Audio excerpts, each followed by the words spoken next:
most Ossetian propagandists will use maps like these to insinuate that South Ossetia was always inhabited by Ossetians.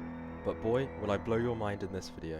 First of all, if you're new here, stick around and subscribe. Love or hate my content, you have to admit it's unique, covering only the nichest of topics. Ossetians are an Iranian ethnic group descended from nomads of Central Asia, travelling the Eurasian steppes before eventually settling in the Caucasus. Well, some of them at least. Interestingly, others carried on nomadically travelling throughout Europe, conquering areas in modern-day Germany, Hungary, France, Portugal, and even as far as North Africa and the Italian peninsula.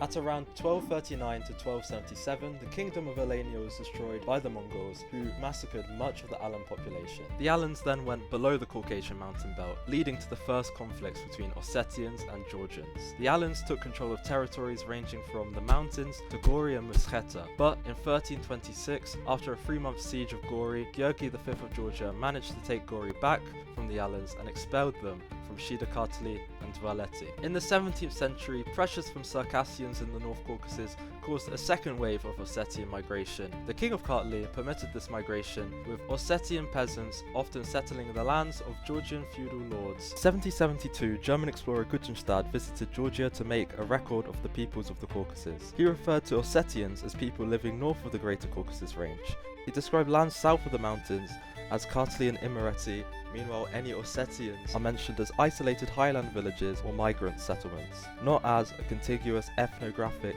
or political entity called South Ossetia. With the Russian annexation of the kingdom of Kartli-Kakheti, Ossetian settlements spread into the lower and middle parts of Lakhvi and Kazani, reaching the plains of Shida-Kartli. After failed Bolshevik uprisings in 1918 to 1920, and the Soviets finally invaded in 1921, the Ossetians were rewarded for their loyalty.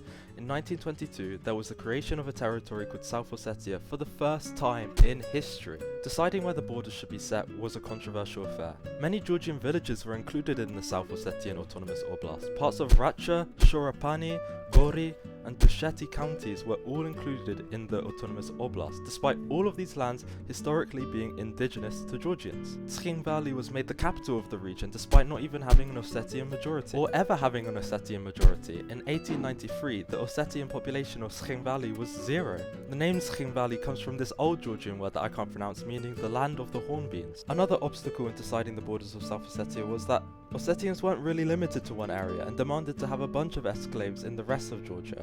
In 1989, 2/3 of Ossetians lived outside the territory of South Ossetia, with half of all families in the region being of mixed Ossetian-Georgian heritage. Regardless, you'll know what to say next time that you see that